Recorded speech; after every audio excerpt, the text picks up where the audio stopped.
culture is more than just entertainment. It's a lens into society, relationships, and human behavior. I'm Grace, and here on The Grace Report, we dive into stories beyond the headlines. Whether it's reality TV drama, celebrity scandals, or royal family intrigue, I'm here to break it all down.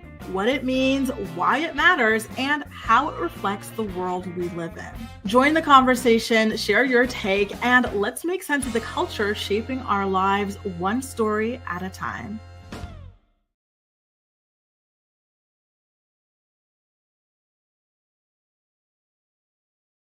Happy Friday. I cannot believe how quickly this week flew by. We're here already. Do you have any fun and exciting weekend plans coming up that you want to share with us? Let me know in the live chat if you're watching live, or if you're part of my playback posse, please do let us know in the comment section. For myself, I'm going to be going out. I'm going to watch. There's this movie called West Side Story that apparently I'm missing out on because I haven't seen it. So I'm going to go watch that. And I think that's pretty much it. Maybe Sunday I'll take a yoga class or something like that. Or, I think that's it. Like, it's going to be a pretty chill weekend. Maybe I'll go to the pool. We've got a lot of cool pools here in the city. I would really like to get a swim in, and I think that's about it. But what about you guys? We've got Big D in the house, out of the bushes. Whoop, whoop, whoop. Hey, Big D, shout out to you. Are you from, is this Australia or New Zealand? This is Australia, right? New Zealand kind of looked a little different. And it's crazy because I pride myself on knowing so many flags. Like, I know a freakish amount of flags. I love that. But for some reason, this one is stumping me. But nice to see you. Thanks for popping out of the bushes to say hello to us. We've got Gala. We've got Carly. Ramster, how are you feeling? Are you good as new? And we've got Venetia, Jody, Becky, Tadisha, Kahara, Paprika. Steph is here as well. Steph says she's going to be in and out of the bushes. I'm homeschooling my little one. I love when the bush god lets me know. Well, Steph is not bush squad. She's always really active. But I love how you guys use the term bushes too. It's just too freaking funny. Well, have a great time homeschooling. That is so freaking cool that you do that, Steph. We're looking forward to your comments whenever you can. Hey, sweet bonjour, Friday indeed. TGIF. Hey, Jenny, Cami, Acacia, Michelle, Jess, Deshauna, Amelia, Ronnie. So nice to see y'all here. Kelly as well. We've got Jody. Florida native girl is back. Bree's back. Jessica's back. Allie's in the house as well. Hey, Caroline. 9:05, and people are already pushing my patience at work. 5 minutes in. Lord have mercy. Listen, God bless you. Good luck for the day if it's already starting off like that. My poor thing. Oh, my God. Oh, she's going fishing. It's so funny. I was actually thinking the other day about how we used to go fishing with my family when we used to live in that, like, really small town. That was, like, such a nice, fun, peaceful, like, hobby to do. So I'm jealous that you get to go fishing, Florida. I hope you catch something good. Hey, Jody. Jody's going to be doing some yard care and house maintenance. Love to see it. Listen, that's what it's all about, eh? Adulting, taking care of the house, taking care of, random errands and whatnot. I can dig it. Hey, Monica. Monica, is this a new picture? Okay, show up and show out. Hang on, girl. Let's see. She says she's saying hi from the bushes. I love this picture. You look absolutely gorgeous. Wow, and I love your top too. What a beautiful sunny day. You look amazing, Monica. Stunning. Thanks for popping out from the bushes, boo. So nice to see you. You guys, we've got quite a lot to talk about in today's episode of The Morning. And listen, I might actually have to get up and turn that fan on. If I seem low energy, it's because it's hot as balls. What is it? It's 32 degrees. And I thought I was going to be fine. I was hanging out in the other room back there, and that was fine. But over here, it is hot. So I'm definitely going to have to turn that on. Hey, Rachel London. Michelle says it's her and her husband's 20th anniversary. Whoa, that is amazing. Happy 20th anniversary to you guys. How are you going to be celebrating? I hope you have a great time. Congratulations on 20 years. That's incredible, truly. Jess says she's going to the movies to see Weapons this weekend. Well, have a great time. Jess, come back and let us know on Monday how it was, okay? Because guess what? I'm supposed to watch this movie. I forgot what it's called. What is it called? I was supposed to watch, my friend wants to watch this movie, Dracula. That, I don't know when we're going to watch it. I think it's going to be more so next week. So, shout out to the movies. It's time to get back into the movies, isn't it? I love the cinema. So that's really cool, especially for the popcorn, salted popcorn. Anyway, you guys, listen, like I said, we are going to be going through it in today's episode of the Morning Report. Sha'carri Richardson's arrest tape has been leaked now, and she looks awful in it. You know how she like chased her boyfriend around the airport, like shoving him around? Like at a certain point, she even shoved him into one of those like columns or whatnot. And he kept trying to get away from her, trying to de-escalate the situation. Well, we've got the body cam footage from the cops, and in the footage, Sha'carri is trying to get her boyfriend, the victim in this situation, arrested. It was disgusting, her behavior. And you're going to see the sexism jump out as she speaks to the officers about why this man should be the one who gets arrested, even though he is the victim in the situation. Then after that, we're going to talk about Teyana Taylor, our girl, one of our favorite singers here on the Grace Report channel, being held in contempt of court and now owing her ex-husband, Iman Shumpert, $70,000. Insane. Kail Lowry is opening up about how poverty has shaped her life. And even though she's very successful now, financially speaking anyway, she still worries that one day it's all going to go away. We've got resident pick-me Adrienne Bailon comforting her trifling husband as he recounts the story of how he cheated on his wife and produced outside babies. And last but not least, Stacy, one of the most hated Love is Blind cast members of all time, actually, has opened up about that big settlement. Remember how there was this class action lawsuit against the production company, Netflix, and everything like that? Well, the contestants of the show, they won. And she's letting us know exactly how much money it is that they won. So if you find yourself enjoying today's episode of the Morning Report at any given moment, please don't hesitate to go ahead and give it a thumbs up so YouTube knows you enjoy my content. Let's go. Let's get started with the Sha'carri Richardson story, shall we? Right? So again, Sha'carri Richardson, she is an Olympic winning athlete. She is an incredible, incredible runner.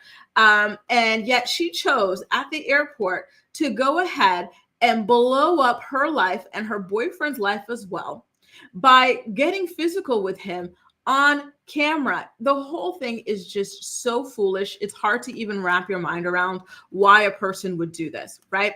So let's take a look at the body cam footage that I was telling you about. In it, Sha'carri is asking or demanding that the cops actually arrest her boyfriend, who was the victim in all this. And it's just, honestly, it's a true head scratcher. Take a look. Arrest for Christian, are you serious right now? Okay. I didn't assault him though. We have video cameras. I literally was we were having an argument. I'm not resisting, so you don't have to do it harder. Christian, are you serious right now? Christian. Washington State, he doesn't get a say. But I understand. We were arguing. But I understand entirely. We were arguing. Okay, I'm not gonna resist, but I'm telling you that we was arguing. I didn't assault him. I didn't do anything wrong. But the fact that you guys are doing this to me, and he's the man in this situation, I'm gonna comply. I am. I'm not gonna argue with you at all.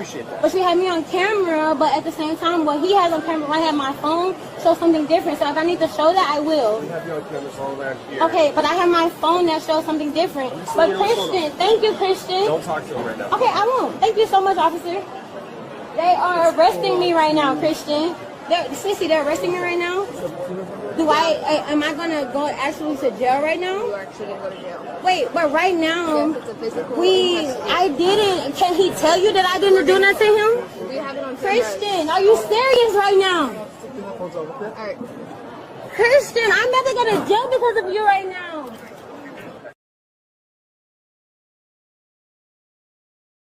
With her victim, and then she claimed, or she's screaming to him, that this is his fault. She's going to jail because of him. This is classic AB user behavior, and it was so rattling to see it play out, right?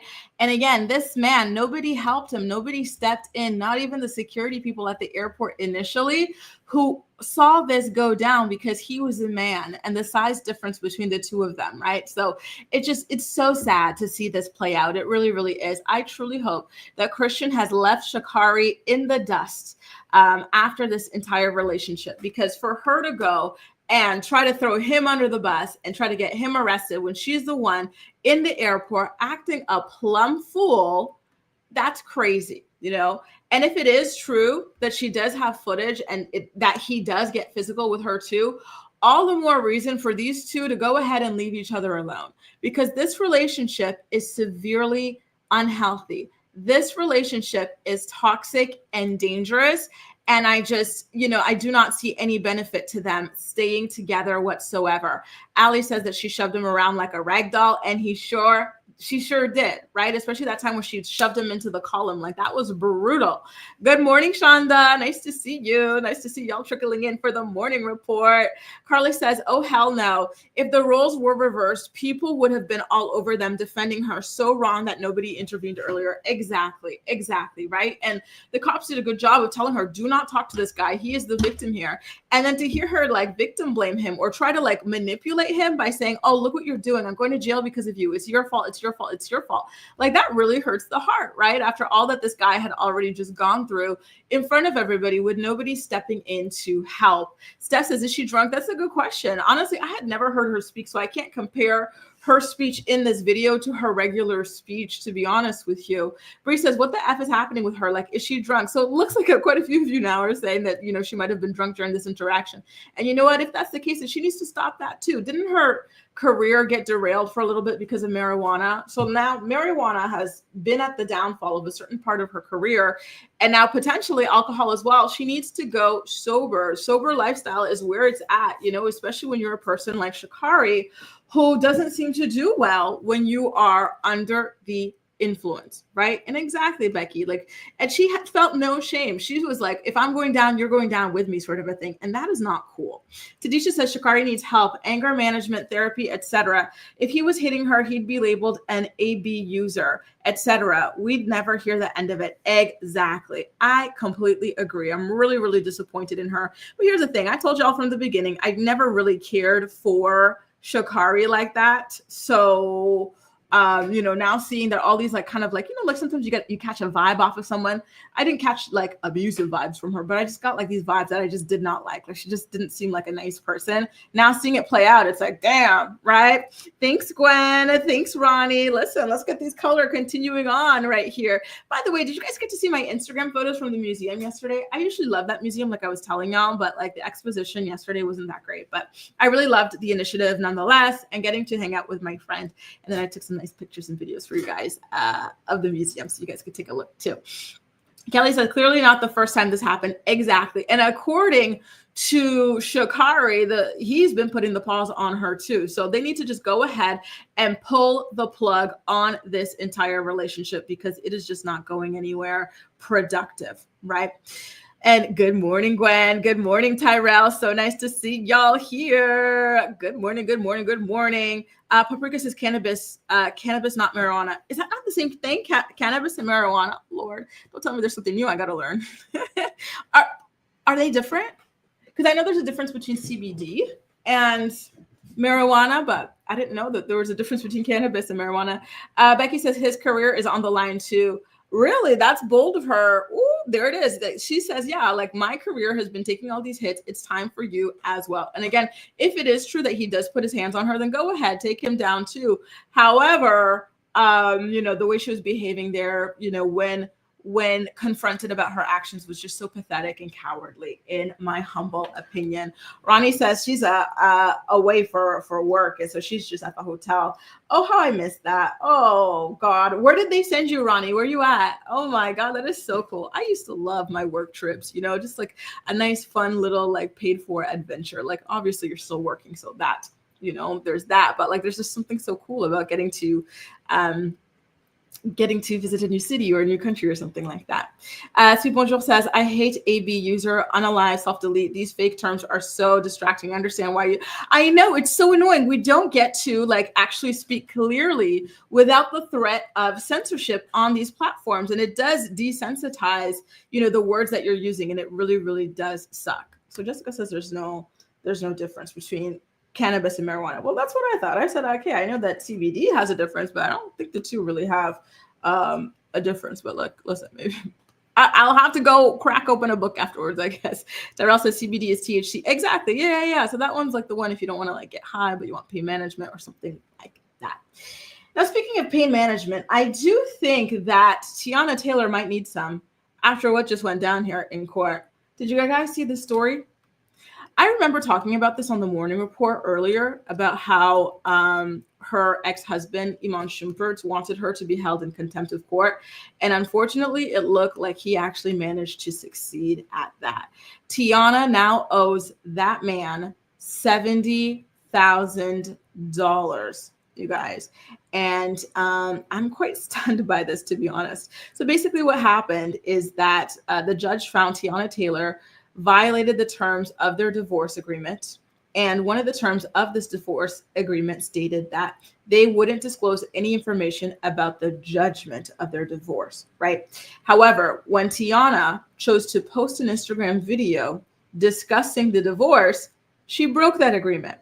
And so that's why Iman took her to court. And listen, he's petty. He didn't have to, but he went ahead and did it anyway. And listen, when you're angry, right, about like whatever went down in your marriage, or, you know, somebody speaking out about your marriage and they're not supposed to or whatever, you're going to take things to hell. So I'm not surprised he took it there. Can I ask you guys, would you have done the same thing if you and your ex came to an agreement that you could not talk about each other, you could not disclose the finances, anything, and then your ex went and had this big platform, right, bigger than you have, and talking about like the details of your divorce, and you saw an opportunity to go and cash in? Would you do it, right? Or teach him a lesson? Like, listen, unfortunately, I cannot blame Iman for that. That was really stupid on Teyana Taylor's part. Like, why would she go and make a whole Instagram video like, babe, you don't actually know us. You don't owe us any kind of an explanation. You know, just say that, you know, things turned out the way that they were. Maybe you're happy about it. Maybe you're not happy about it, but you're just moving forward for the sake of your daughters. And that's it, right? She didn't have to do all of this for a bunch of internet strangers, in my opinion. I think that she got caught slipping. And unfortunately, it was a very, very expensive, lesson for her. And so Teyana has accused Iman Shumpert publicly of many things, including being a jealous and emotional abuser who was insecure about her fame. And, just a bunch of other things like that. So I understand why Iman is like, okay, if you're going to keep talking about me, I'm going to make you pay up for this because, first of all, I'm broke. Iman was trying to get Teyana's money. He's not actually broke, but he wanted her money, right? But he wants to shut her up. And that's how these people operate. They want to operate like, thieves in the middle of the night, right?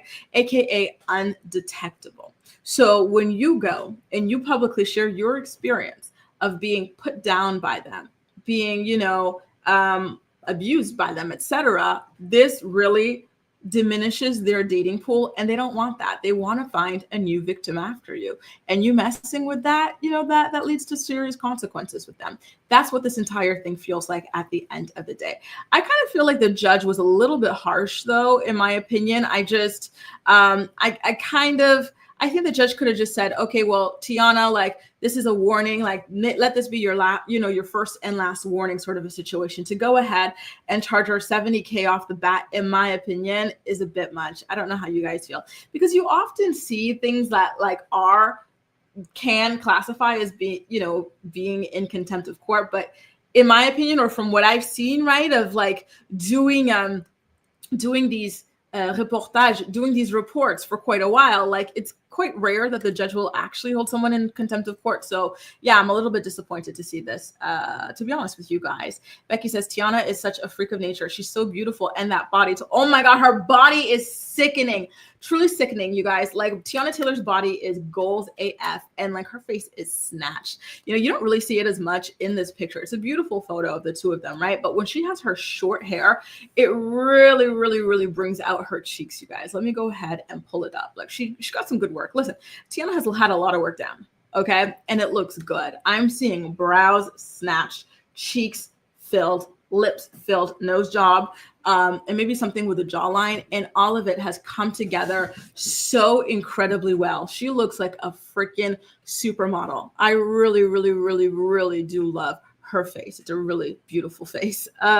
Sweet Bonjour says, I love Teyana Taylor. Loved her since Sweet 16. Remember her song, Google Me and everything. Bree says, the real ones remember her from My Sweet 16. I remember her with her little husky voice.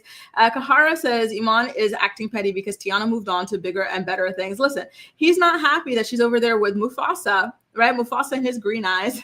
He said, I'm going to make you suffer one way or another. Good morning, Kev. Nice to see you. You guys, listen, we got to get into the Kail story next. How about that? These are just little warm-ups before we get into some of these other stories that are going to be quite shocking to you guys, to say the least. I also really want to get you guys' opinions on the story after Kail, the Adrienne Bailon and her like trifling husband. We got a lot to do with that, right? But first, let's start with Kail. So former teen mom to star Kail Lowry has opened up about her fears of finding herself in poverty yet again. So as you're aware, since we've watched this show, Kail grew up in poverty. Her mother was an alcoholic. Her father was a deadbeat who didn't want anything to do with raising her. And so she was kind of just bouncing around from house to house, being fed and helped by her classmates and her boyfriends as well, right? Before she landed a spot on 16 and Pregnant and eventually Teen Mom, changing the course of her life pretty much overnight. And so ever since she left the show, Kail has been hard at work running her podcasting empire. It all started with the Coffee Convos podcast that she was approached to do by Lindsay Chrisley of the Chrisley Knows Best family. And then after that, she was approached by her inaugural baby daddy, Joe Rivera's wife, V Rivera, for another podcast called Baby Mama's No Drama, where they were supposed to talk about co-parenting and, a sort of friendship amidst the chaos. And then after that, she launched her Barely Famous podcast and then eventually launched an entire podcasting network where she manages about 5 podcasts in total. So she's got quite a lot on her plate. She's all about her money, right? And I think that's a really smart thing. When you're in such a precarious line of work or business or whatever, you have to make sure that you're being very smart with your money, that you're making investments, and that you are diversifying your income. You cannot depend on solely one stream of income in her world, right? So she did this interview with a Business Insider about how she grew up poor, and even though she has all this money, she just feels, first of all, like an imposter. Like she doesn't understand why people, even listen to anything she has to say. And she feels like any day now, people are just going to stop listening to her. And then all of that money is going to go away. She also talked about how she struggled with her taxes at first when she first started making real money on the Teen Mom franchise. She said that one time she didn't pay any taxes. And then the following year, she had to use the money from that year, to pay off the tax bill. So quite a few of these ladies from the Teen Mom franchise have struggled with the tax man over the years, as we're all very well aware. There's Kail now stepping into the ring to out herself. We've heard about Macy. Macy still has a lot of tax debt. Caitlin and Tyler, Leah Messer as well. The list kind of does go on. However, Kail says that she learned very early from that mistake. Her friends set her up with a financial advisor, and so now she's pretty much good. However, even though she has a financial advisor, she really doesn't like to go and look at her finances. Something about it still just is very triggering for her, which I think is understandable, right? Like it sucks looking at how much you got coming in, how much you're spending, what you need to do this with, that with, like, oh God, leave me alone. Responsibility, hate it. And I'm speaking for myself. I talked about this. I read actually the entire article for my channel members. So you guys could sign up for a channel membership if you would like to, go over the full article over there.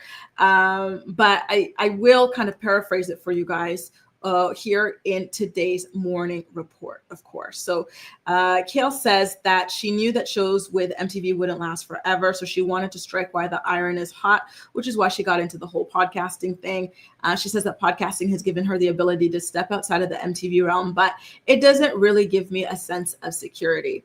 Podcasting is so new. What if it disappears as quickly as it came? What comes after podcasting? And what if no one cares what I have to say? Listen, I think that that's just how life goes. Like I've been talking about this since I started making content here on YouTube, which is that, when I used to work like a secure job, right? Like in marketing communications in the tech world, I went through 2 layoffs within like 5 years, like back to back. So like there is no guarantee as far as work goes, right? Even if you're in the government, for example, where I'm from in Canada, they were planning to lay off like 70,000 people or something like that. Like there's always layoffs. There's always a possibility that you lose your job, whether you have a corporate job or whether you have a business, right? So like I get her anxiety and stuff, but I think she's been very smart about diversifying her income as much as possible, because even if podcasting does go away, Kail does not only make money during doing the podcasting, right? She's got books. She does these live shows. She also does affiliate marketing on Instagram. She also has sponsorships on TikTok. So, that's just one piece of the pie, right? And I think that the message overall should be for people to diversify their income, no matter what it is that they do for work, because anybody at any given time can lose their job or business. Just saying. Ali says she's better off managing podcasts than having one, right? Well, you know what? Listen, I just want her to go back to spilling the tea. Ever since Javi told about that new boyfriend of hers, and then Chris corroborated it and add some more tea, she's been talking about nothing. They're just ranting about nothing. I know a couple of weeks ago, she was body shaming her daughter. Do y'all remember that? That podcast episode was so freaking weird. She's like, I hope my daughter's not built like me. People are already telling me that she's going to be big boned like me. I was like, girl, how old is your daughter? 1 year old, and we're already talking like this? And she's like, yeah, and she's knock-kneed or bow-legged. That was it. She's like, and she's bow-legged. Girl, right? Anything to avoid discussing the actual issues that people are interested in hearing about in her life. Bree says, well, I'm not shocked she would go broke with all those lawyers. And that is in reference to how Kail famously bragged that she's got about 4 lawyers on retainer at all times. That ain't cheap, boo. Gwen says, I related to Kail in those early days. I bounced between houses and all through college. I had such an awesome village looking out for me. Oh, I'm sorry you went through that, but I'm so happy that you had that village to pick you up, and proud that you had that motivation to go to college, given those circumstances, right? That's incredible that you were fighting so freaking hard for your future, Gwen. And look at the payoff. Look at the payoff, right? Yes, girl, love that for you. OMG says, hey, Grace. Hey, everybody. Hey, boo. Happy Friday. Hope you have a good weekend planned. Becky says, yes, because people only listen to you for your mess. At least she knows it. Exactly. And she needs to come back and give us that mess again. I don't want to hear the gossip about, your kids or whatever. I want to hear you talk about you and that new man you've got that you're refusing to deny. She never came out and said that Javi was lying. Just saying. And apparently there's been even more proof that man really did move, or, really is still in the picture, or that the kids have met him. Remember, it came out that she had hung a photo of him in that house. Girl. Tyrell says, I was born struggling week to week and have been given so many knocks, got myself to middle class, but I'm working poor now. And I'm so sorry, Tyrell. Keep grinding, and hopefully you'll be able to bounce back. By the way, how is your move going? I remember you moved recently. Is everything going okay with your new place? Tosh says, out of the bushes today. Bush Squad, stand up. My Bush Squad is representing today, and I love that. Hey, Bush people. Thank you. I love that. Thank you, Tosh. Thank you. Welcome from the bushes, boo. Sue says, I remember when Kail had that pothead hair care. Exactly. She has a lot, and she's still a very creative person. And, maybe this flair for managing podcasts can transfer into managing other things, right? And she could always get an office job eventually if push comes to shove. However, and people are always suggesting this for these girls, get an office job, babes. How much are people making at these office jobs typically, especially entry, because these girls would be entry? Do you think seriously that the amount of money that she would make entry level or whatever, early level at a corporate job is going to be enough to pay for her lifestyle? Look at the size of her house. Look at the number of children. Look at the amount of vacations. Look at the amount of cars. Look at the live-in staff, right? She even has people to do her damn laundry. The corporate job is not going to finance that, right? We got to be real here. The corporate job is not going to finance that. That's going to eat her entire day. And it's going to make her less than she makes with all of these different income streams she has. She just has to continue to what is the word? She needs to continue to diversify her income stream. Paprika says, and then, if she does do the corporate job, she'll have to downsize like crazy. Paprika says, I wish she had not had a girl. What she said was terrible. I was so shocked. You waited so long. You pushed out 6 boys to have 1 girl just for that to be the child that you go online and body shame. Crazy. I was like, am I listening to, speaking of, am I hearing this correctly? Did you guys see the trailer for the new season of The Real Housewives of Salt Lake City? Lisa Barlow called Bronwyn. Bronwyn's the one married to that older man, much older man. He looks like he could be her father. They were fighting. Do you know what Lisa Barlow said to her? You gout sucker. I was like, there's no way she said that. What? And she said that. So I don't know why this led to this, but I was just so stunned. It came out yesterday and I'm still gagged about it. Alice says, if you have to have that many lawyers, what are you hiding, right? NDA. She wants to make sure that she has lots of NDAs drafted up at all times for those baby daddies. And mind you, she wants to become a lawyer herself, right? And so maybe that's going to help her kind of cut down on her legal fees. I don't know, right? Winnie the Cat says state positions start around 46K. Right. So look at that, 46K. Will it pay for a mansion that big? Can you support 7 children on your own and afford to trick off on those random men? Right? Like she has to set aside money for her sugar babies. You know, all these things that Kail does, she would not be able to afford it on a regular income. So being an entrepreneur is the best thing for her. You know, that's how she's making the most of her time and her star power right now. Kate says she'd have no paycheck. Exactly. Paying for benefits. Exactly. For the kids alone. Right. And I do agree, OMG, that she does need to rein in the spending. One thing about Kail, I don't understand how she's able to spend so much. All these kids. And she still claims that she has like $1 million set aside per kid. And then she's still able to pay for all this stuff. Like, really? I don't know. I feel like she kind of exaggerates her income and her lifestyle, to be honest with you guys. Listen, there's something in the buttermilk that ain't clean about her spending. Do I think she's a millionaire? Yeah, absolutely. But I also think that some of it might be exaggerated, but I digress.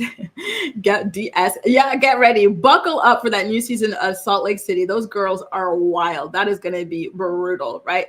Truly, truly brutal season. And I'm really, really looking forward to it.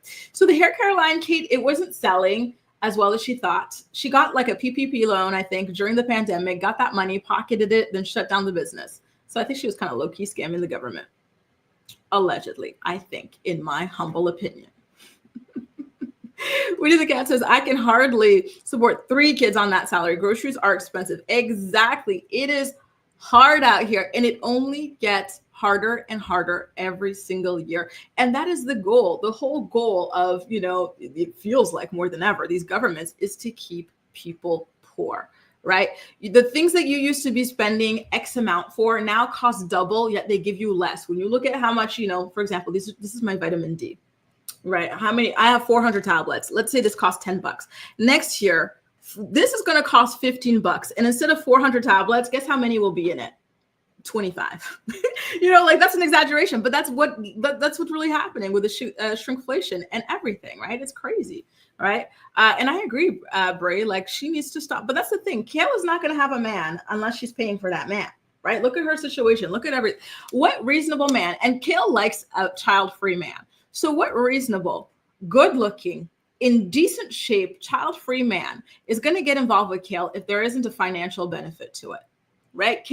Chris, her most beloved baby daddy, he went on the record and said, listen, I was really enjoying how she was tricking off on me. She was sending me on trips. She was allowing my friend to be sent on trips with me. She was buying us designer dogs for me and him.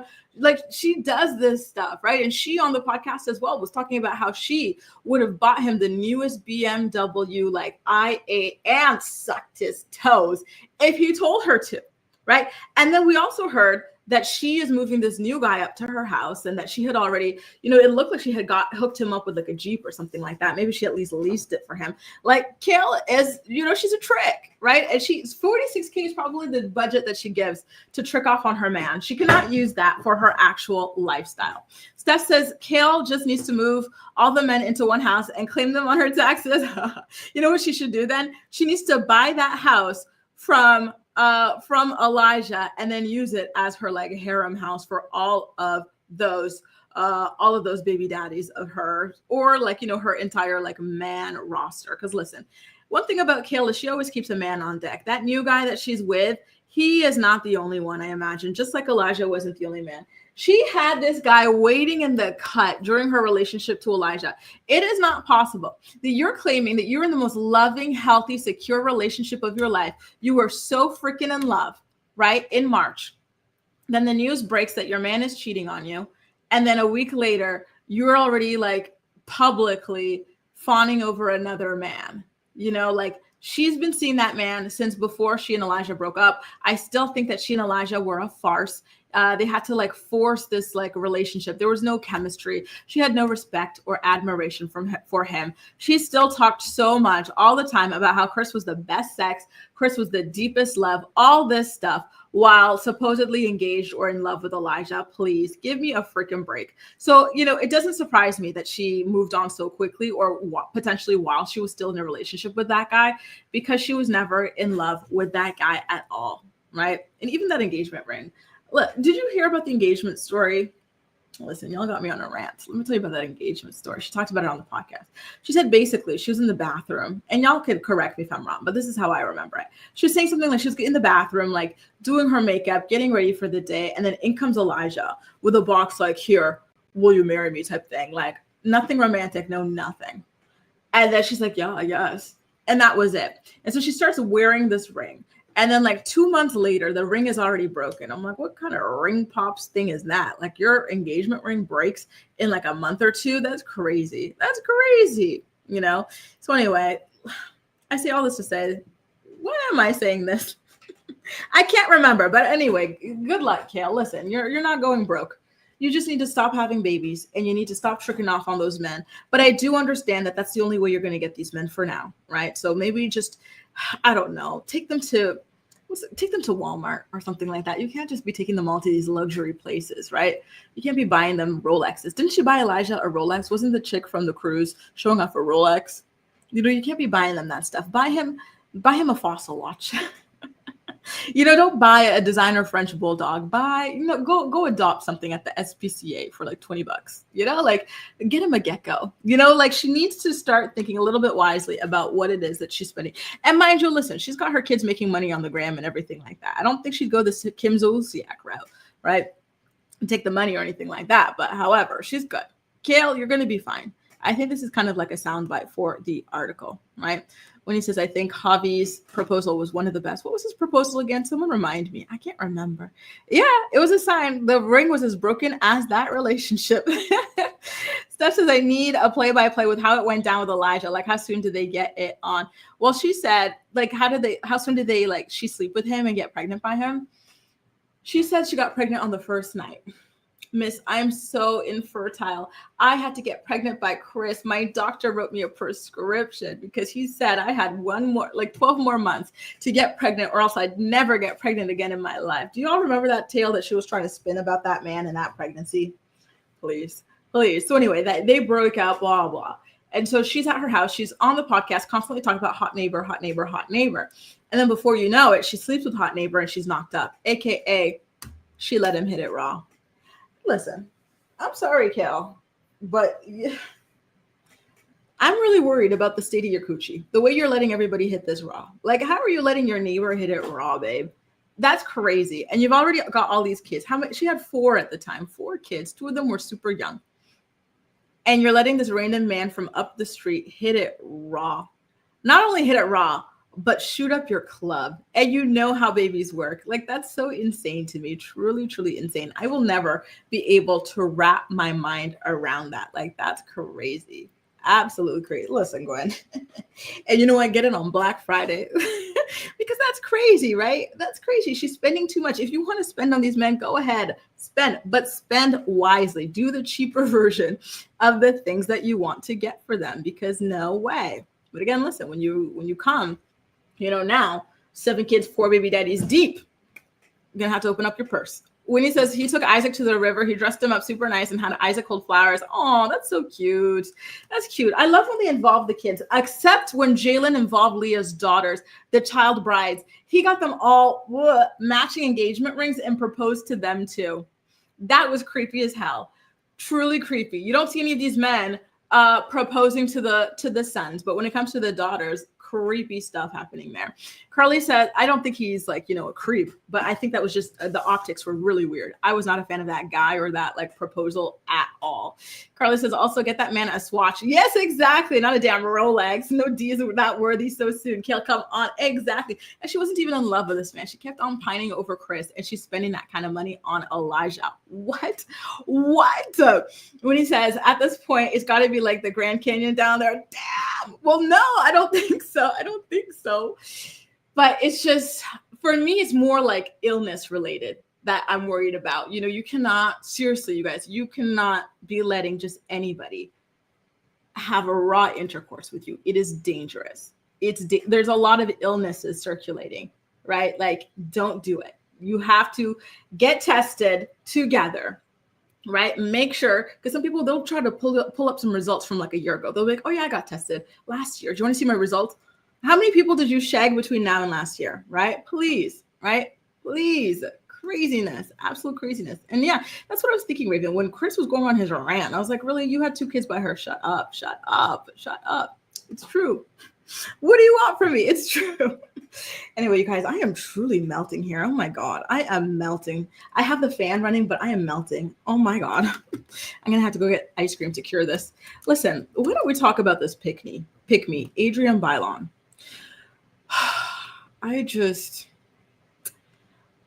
I'm shaking my head. Sometimes, like, famous women or women that you see on reality TV, they just embarrass us as women, and I don't even know what to say. Do you guys remember Adrienne Bailon from the Cheetah Girls, The Real? Like, you know, she used to also famously date Rob Kardashian. Well, she's opening up about how she comforted her husband when he admitted to having affairs on his wife. Mind you, when this man had affairs on his wife, they produced outside children. This is supposedly a man of God, right? He's over there in church preaching to people about how they should be. Meanwhile, he's laying it low and spreading it wide, right? And potentially bringing illnesses home to his wife. To cheat on somebody already is disrespectful. But then to do it with an exposed, raw penis, oh, that is the ultimate level of disrespect, right? It's disgusting behavior, it's reckless behavior, and it's shameful behavior, right? And so for Adrienne, as a woman, to be sitting up there praying over this man like he's the victim, and he's truly speaking like he's the victim in this. Take a look at this video of their foolishness and just pay attention to how this guy doesn't feel bad for the way he treated his wife. All he feels bad about is how it made him look as a pastor. Right? He's like, yeah, like people want to hold me to impossible standards.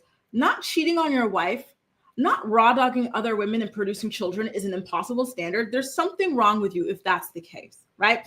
Take a look, and then we're going to talk about it on the flip side. If you're enjoying today's episode of The Morning Report, please don't hesitate to go ahead and give it a thumbs up as well, and I'll catch you on the flip side. The first time we ever prayed together, she prayed for me. Oh my gosh. That's crazy. I told her, this is what's going on in my life. It's bad. If once the world finds out, my life is over. My career's over. It's where I was at. Because you're in ministry. Yes. And my livelihood was attached to whether people thought I was a Christian or not, you know, or a superhuman Christian, by the way, like a super Christian. And what I shared with her was like embarrassing and painful and all that. And I expected her to go, see, all guys are the same. To do that. Mm-hmm. And she leaned across the table and she grabbed my hand and she just started praying for me. This is when we're still friends. And I sobbed at that little table. And she just basically said, God, please help this man know that he's not what he's done. That's how I know moments like that are God. Because that's not my natural instinct. My natural instinct is not to be like, let me pray for you. My natural instinct would have been to be like, oh no, this is exactly. By the way, I know this about you. Yeah. Because your biggest fear used to be when you were dating. Yeah. You know what you used to always be afraid What? if you were dating, that somebody would cheat on you. Oh, 100%. To be honest, it still is a very real thing for me. Like that to me would be the end. Like that to me is like, Game over. game over. Yeah. Mm-hmm. So to really believe that and know that, and I've preached that on The Real, and to be that person and then marry someone who has been that, didn't make sense to me at all in my logical mind. But in that moment, I don't know. That's how I know it was God. Because in that moment, I literally reached over and was like praying for him. God, the way she's putting God into this charlatan's behavior is insane. He's not a victim. He chose to step out on his wife and on his family. He blew up his home, and you're praying over him like he's the victim here. Like, poor him. How, like, what? That's craziness. That's crazy. And listen, don't forget that these two's relationship is weird too. Like, they kind of got caught together, and that's how they had to come out as a couple. And Adrienne, she had just ended her engagement. At this time, everybody thought that, and I think he still was, her husband now, Israel, was still married to the chick, his long-suffering wife, right? So this interview is just so embarrassing for the two of them in every sense of the word. Like, I just cannot believe it. That guy is freaking ridiculous. And you know what? Don't be surprised if he goes and cheats on her too. And then that next chick, she comes on and starts doing interviews about how she's been praying with him, about how he was a victim of, you know, his peen and how he had to cheat on Adrienne and blah, blah. She's there to pick up the pieces. Girls, please, let's stand up. Like, you know, like, there are so many men in this world. You do not have to settle for this, right? Like, and, you know, I just don't get it. Adrienne, she's a beautiful girl. She's a nice girl. Why would you settle for this at all? Hey, East Awesome. East says, I made it. Shout out to the people that can handle being cheated on. Not me, not me, not me. I had an analytical chemist ask me for an open relationship before we were exclusive. Right? That's the thing. I can't do it either. Like, you know, as soon as someone cheats or whatever, you're like, no, attraction gone. Because it's just gross. It's like, ew, you have no discipline. Gross. OMG says Christian girls need to know pastors and pastors' kids are the worst. Listen, between this man, between Giselle Bryant's husband and everything, like, I'm starting to think the rumors are true. Gwen says, I've always been the neurotic person getting tested between every partner. You absolutely should. Guys, get tested as much as possible. It is so important. This is your health. Don't run around like these TV girls and guys who just, you know, shag everybody raw, and they don't, you know, most likely don't even test themselves. They're probably too scared to see what kinds of results of their, you know, reckless behavior is, right? And Cammy, I said, I cannot stand when they get these little girls' engagement rings. It's creepy. I can't stand it. I don't know where it came from. It's gross. Not a fan at all. Esther, no, you know what it is? It's like 33 degrees now and we have no AC. So I'm melting, girl. I'm melting. But I do love the heat. So I'm not complaining. Acacia says, I always thought Adrienne was a pick-me. She is. Listen, her whole like goal and whatever is just to get married to somebody, anybody with a damn pulse. And look, her husband is proof of that, because what is that? Really? Like, why would you marry somebody of such shaky, terrible character, you know? And how do you bring God into it? You know, like, that's insane. Absolutely insane. They're both like ridiculous people. What the hell, right? Exactly. And like, for her to stand by him and defend it, like, okay, let's see you defend it when it happens to you. The audacity of men. I can't. I'm glad, Kate. I'm glad. I can't. It's so ridiculous. And you know why they have so much audacity? It's because there are so many women who are straight up pick-me's that will enable them at any given turn. Men like that should be ostracized, right? Nobody should be picking them up and propping them up and cleaning up their image. But unfortunately, many women are desperate and they just want to have a piece of anything, right? And so they are always going to have women like their next victim lined up. I'm sorry. You look like a freaking, you know, 2008 Bruno Mars, right on down to the freaking fedora and the denim shirt. And you're running around cheating on your wife who already had all these, you know, lovely kids for you and stuff, right? And supported your career. That's insane to me. Absolutely. And you're a man of God. Get out of here. Get out of here. Listen, this is, you know what? I'm not going to say it. I'm not even going to say it. The hypocrisy of certain, you know, types of people is just absolutely insane to me. Just saying. Oh my God. Why don't we wrap up today's episode of the Morning Report with some Love is Blind news?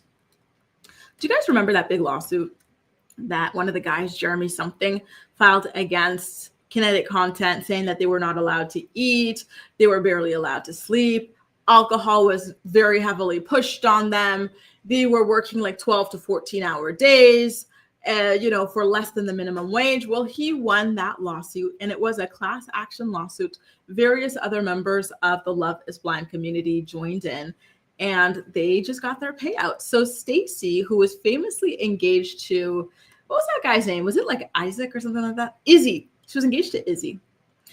Well, she's speaking out about her payout, and I wanted to share her video with you guys. So take a look as she describes the details of the working conditions of Love is Blind, and as she talks about exactly how much money it is that she got out of her payout. In fact, actually, listen, give me one quick second. I have to upload the video. I thought I already uploaded it, but apparently I did not. So yeah, overall, she's going to share all of the details about exactly how that went down. Can I be honest with you guys though? I'm kind of like, I don't know how this got turned into a class action thing, because to me, the first guy to file the lawsuit, he was really brave, right? Like this could have like jeopardized his career in reality television, his reputation publicly. Like, you know, Netflix could have gone on a smear campaign. They could have countersued him and everything, but he took that risk because he really believed in this. And then other people get to just tag along and take some of the money, right? So like what would have been $1 million for him is now $1 million, hypothetically. I don't remember exactly how much it is. Stacy's going to tell us, but it is now that amount of money divided by other people who did not take that big risk that you took to go and seek legal representation in order to be compensated for your pain and suffering. By the way, have any of you guys ever been involved in a class action lawsuit? Like, did you get like a good amount of money? Let me know in the comment section, but here's Stacy explaining what went down in the meantime. I'm going to put up this picture for a nice background as she talks.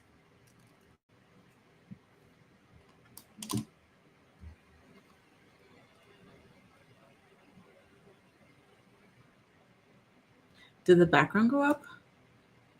This is better than a golden ticket. Do you have any idea what this is? Do you see that right there? This is called karma. This is from the lawsuit. I've been settled out and I wanted to open it here on camera to see how much I'm owed. If you guys are new to this whole thing, there have been many lawsuits at this point against the production company of Love is Blind. The lawsuit came about from season 2. It's a class action. Jeremy Hartwell filed it, and I think one other person may have. I don't know, but this has been going on for years. And I must say, hats off to Jeremy for holding this down. I can't imagine being in his shoes, because the way this whole thing works, this machine has just kept working, is like using scare tactics. You've got this big bad wolf scaring all of us regular folks into them possibly suing us for millions of dollars.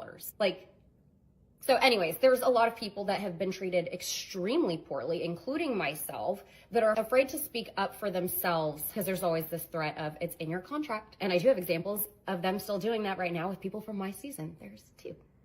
So for everyone that thinks this is an attention ploy or fake news, this is a real thing. The treatment was so shitty. We had to be ready to go by 8 a.m. I was usually still filming, at least during the pods, until 2 a.m., if not 4 a.m. And that's before I got back to the hotel to shower, sleep, and then be up by 6 to do it again.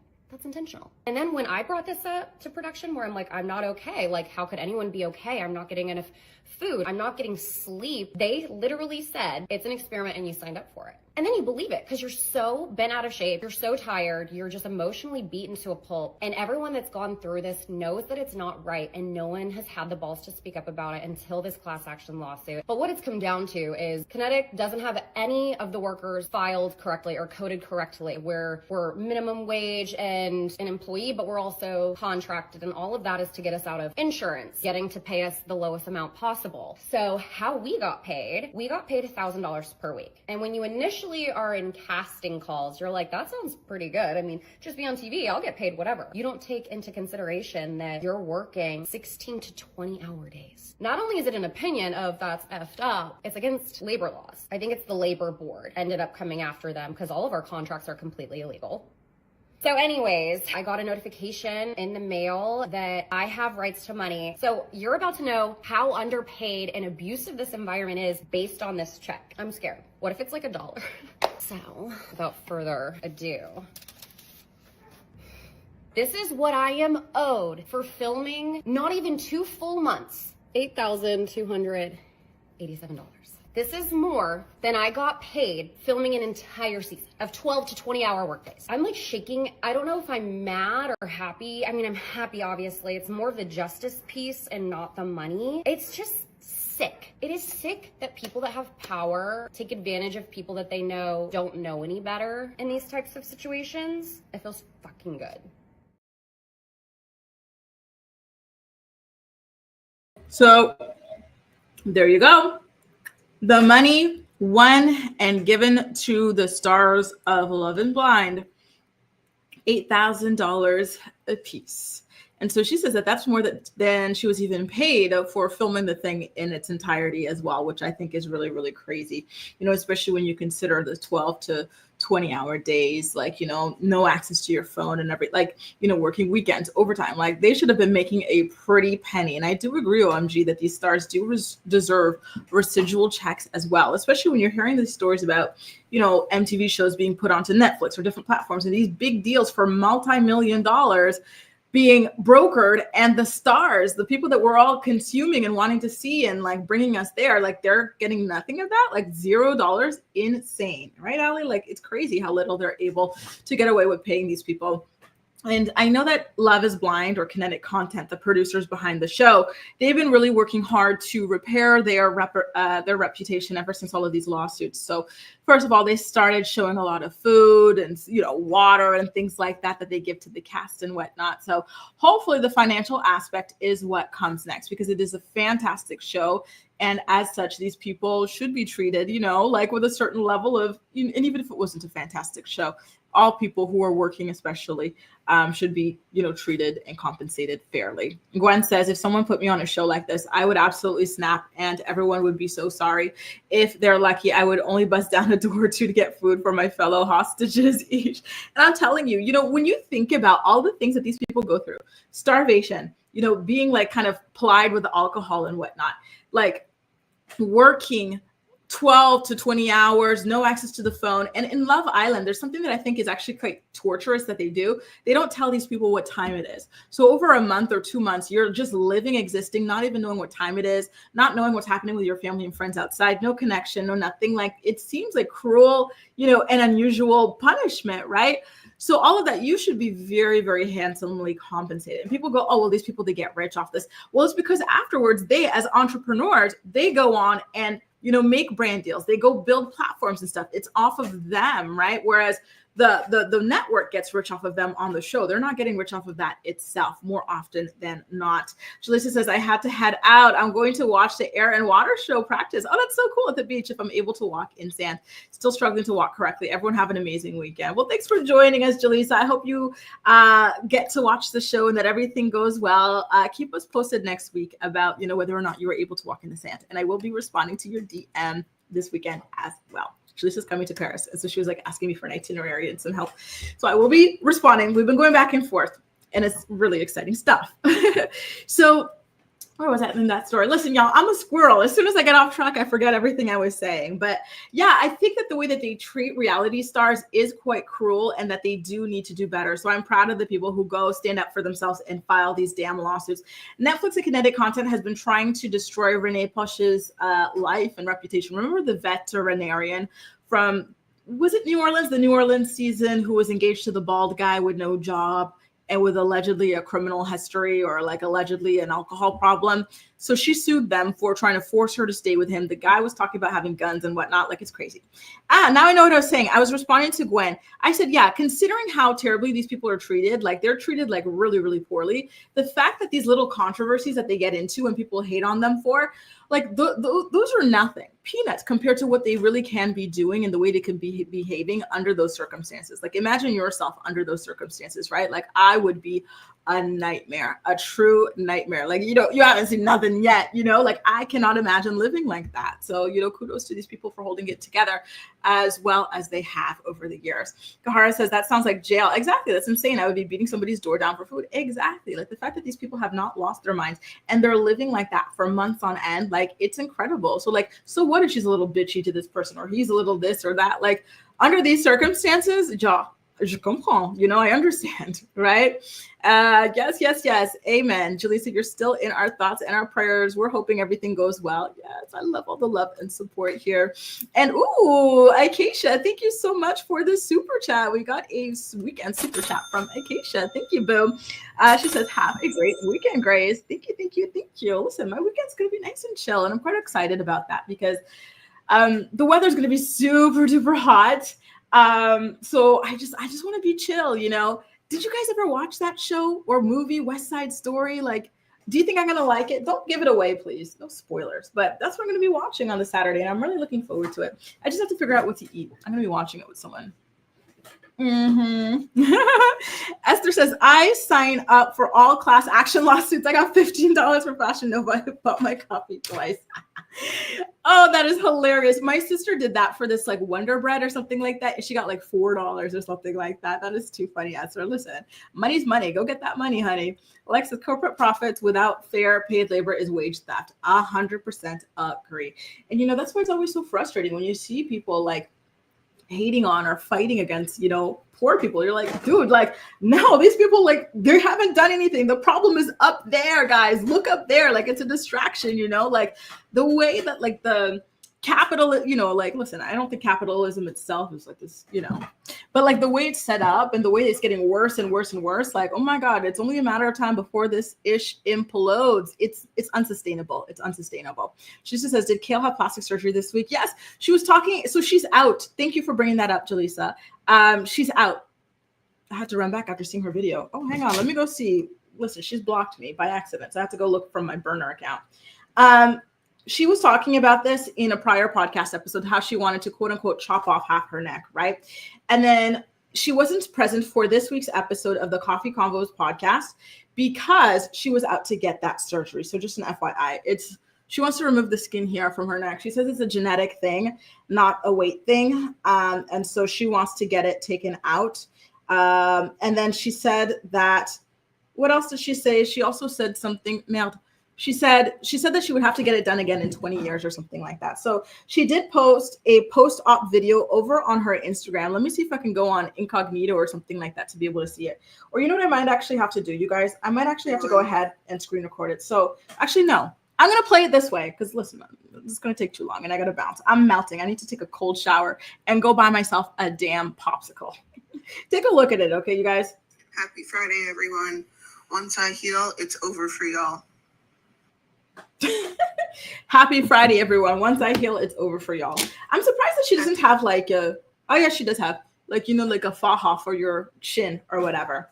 Well, good luck to you, Kail. Hopefully this is the surgery that like makes you feel good and, kind of keeps you off the doctor's table at this point, because enough is enough, right? Like at a certain point, you got to love and accept certain parts of yourself, and I imagine it's difficult when you work in a kind of job where your face and your body and everything is so, such a big part of what it is that you do for work. But, you do have to at a certain point, in my humble opinion.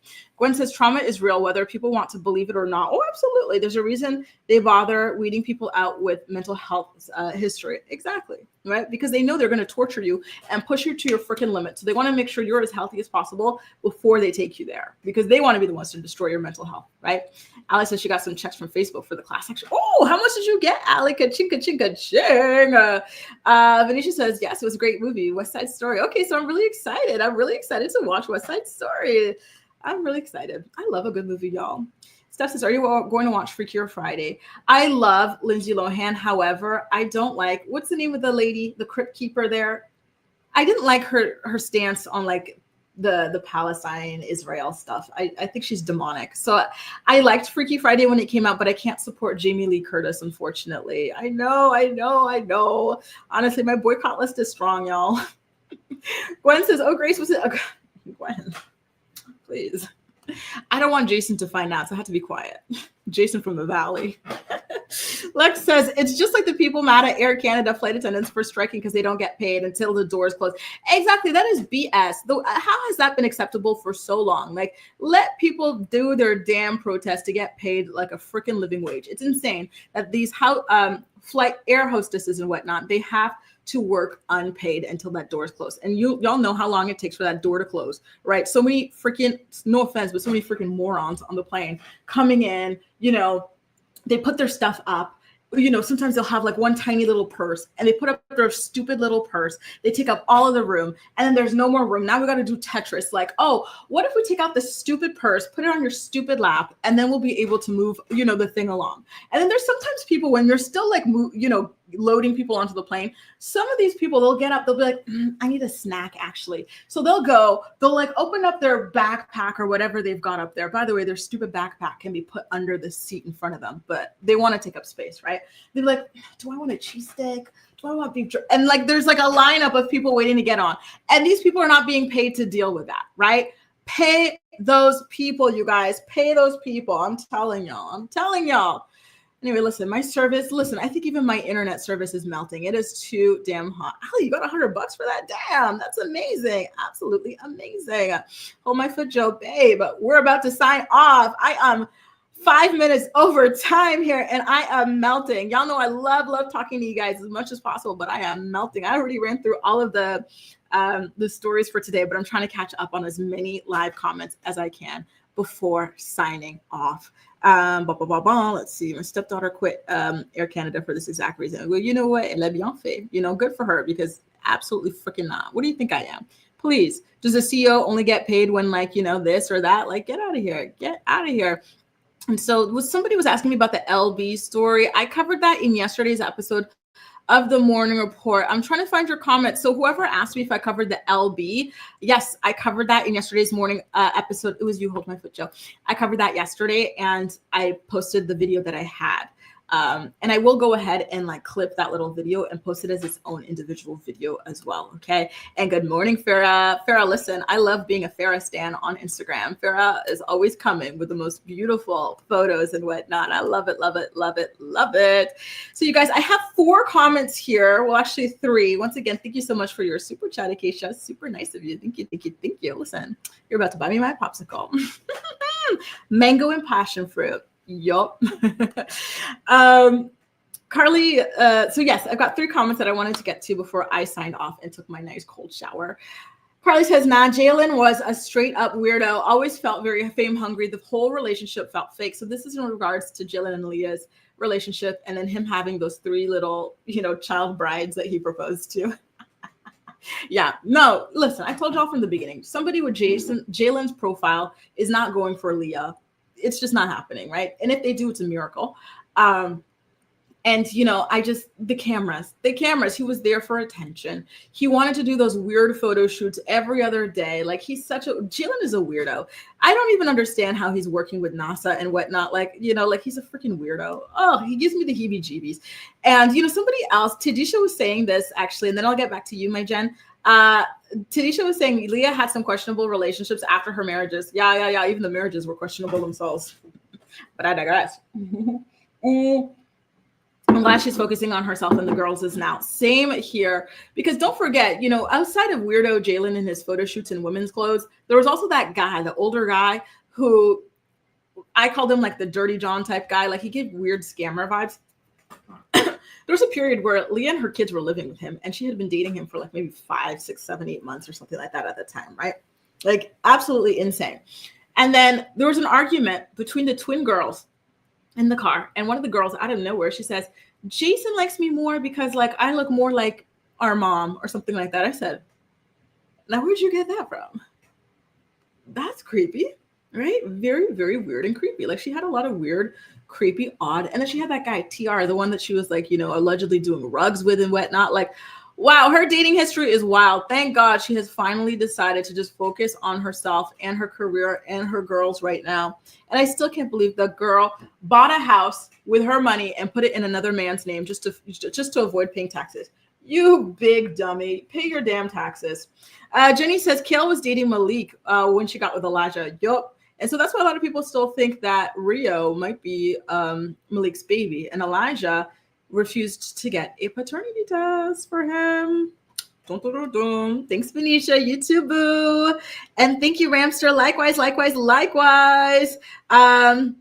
And no worries. Hold my foot, Joe. Hopefully the summary was good, and I'll catch you in my playback posse. I will be posting the individual video as well, so stay tuned for that. I got to get all that done before I head out with my friend. I'm going out with my friend Isabella and her friends tonight to have some drinks. Hey, 2 snaps. Nice to see you. And yes, you guys, if you enjoyed today's episode of The Morning Report, please don't hesitate to leave a thumbs up so YouTube knows you enjoy my content. I'll see y'all bright and early Monday at 10 a.m. Eastern Standard Time for more tea. Take care, you guys. Bye. Weekend.